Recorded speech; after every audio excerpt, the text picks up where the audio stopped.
नमस्कार मित्रांनो, मी प्रकाश गलांडे बीडकरच्या वतीनं साप्ताहिक चालू घडामोडी या सदरामध्ये आपलं सहर्ष स्वागत करतोय. 9 ते 15 मार्च 2025 या कालावधीत घडलेल्या काही महत्वाच्या चालू घडामोडी खालीलप्रमाणे. कविश्रेष्ठ कुसुमाग्रज स्मृती सन्मान 2025 डॉक्टर अरुणा ढेरे यांना कविश्रेष्ठ कुसुमाग्रज स्मृती सन्मान प्रदान करण्यात आला. तमिळनाडूचे नवीन चलन चिन्ह. तमिळनाडू राज्य सरकारने रुपयाचे चिन्ह बदलून तमिळ अक्षर वापरण्याचा निर्णय घेतलेला आहे. मराठा शौर्य स्मारक. महाराष्ट्र राज्य शासनाच्या वतीने पानिपत येथे मराठा शौर्य स्मारक भरण्यात येणार आहे.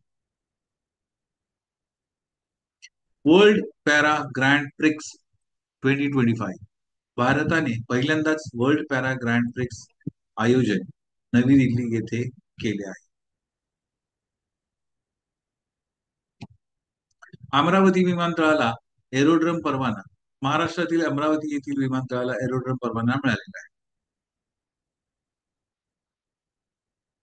त्रिपुरातील नवीन योजना. त्रिपुरा राज्यात मुख्यमंत्री बालिका समृद्धी योजना आणि मुख्यमंत्री कन्या आत्मनिर्भर योजना लॉन्च करण्यात आली. बांगस घाटी इको टुरिझम हब. जम्मू आणि काश्मीर सरकारने बांगस घाटीला इको टुरिझम हब म्हणून विकसित करण्याचा निर्णय घेतलेला.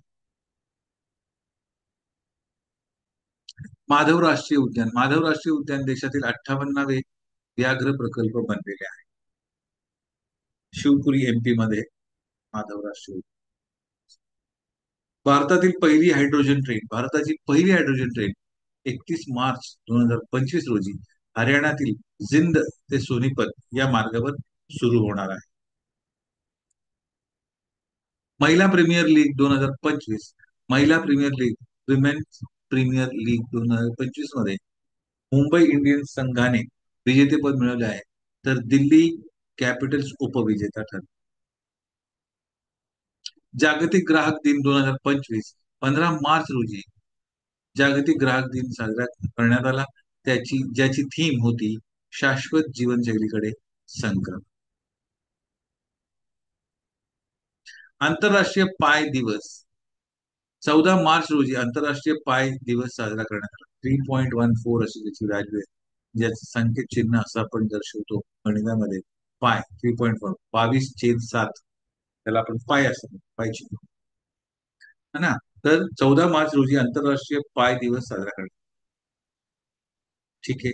तर आजच्या साप्ताहिक घडामोडीमध्ये इतकंच. पुन्हा भेटूया पुढच्या सदरामध्ये, साप्ताहिक चालू घडामोडीच्या पुढील सदरामध्ये. तोपर्यंत पाहत राहा बीड युट्यूब चॅनल. धन्यवाद.